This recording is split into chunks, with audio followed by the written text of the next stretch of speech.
La politique chinoise de maintien de la stabilité s'étend désormais au marché boursier. La Chine connaît actuellement un déclin économique, un marché boursier faible et une perte de confiance des investisseurs. Ces nouvelles mesures du Parti communiste chinois seront-elles efficaces pour relancer le marché boursier chinois? La réponse dans notre dossier interdit du jour. Le 5 septembre dernier, la bourse de Shanghai atteignait son point le plus bas et le volume des échanges restait faible.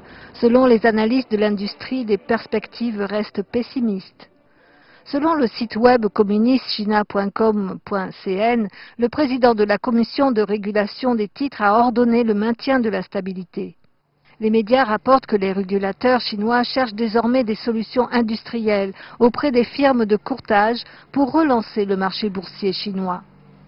Les bureaux de courtage de Pékin ont reçu des demandes incessantes d'analyser les mouvements sur le marché et de donner des visions positives de la situation.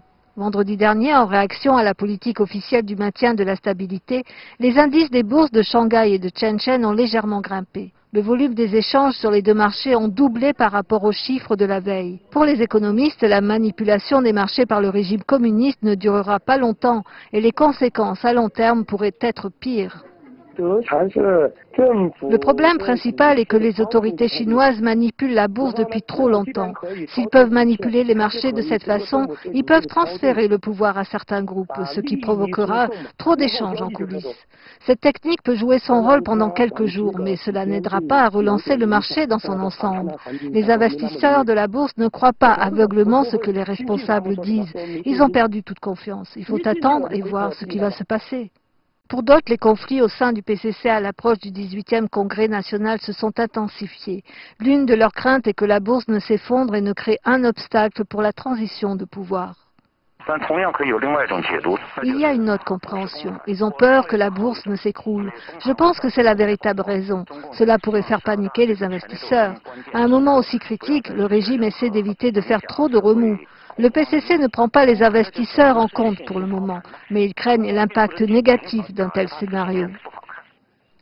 Selon Cheng Xiaonong, lorsque le PCC approuve l'enregistrement d'un grand nombre d'entreprises à la bourse, l'un de leurs buts est d'encadrer l'argent des petits et des moyens investisseurs.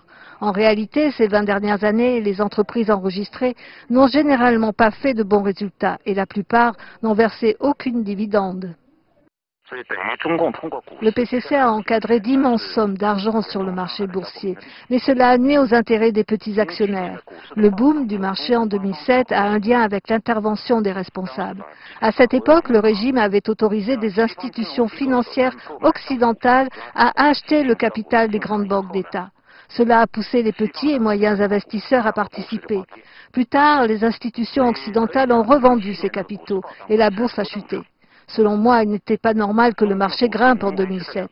Aujourd'hui, le marché tourne autour de 2000 points. C'est le meilleur résultat que l'on puisse espérer.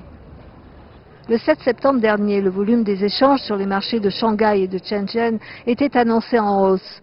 Mais pour Cheng Xiaonong, aucune information venant de Chine en ce moment ne peut être favorable parce que toute l'économie chinoise a ralenti. Le taux de croissance a baissé et les investissements sont excessifs. Les entreprises chinoises sont à court de liquidités ou perdent de l'argent. Cheng Xiaonong avertit les investisseurs sur le marché chinois que si l'indice boursier montre une légère hausse, il s'agit d'une manipulation des firmes de courtage et cela ne peut servir de critère pour juger tous les mouvements du marché boursier chinois. Dossier interdit NTD.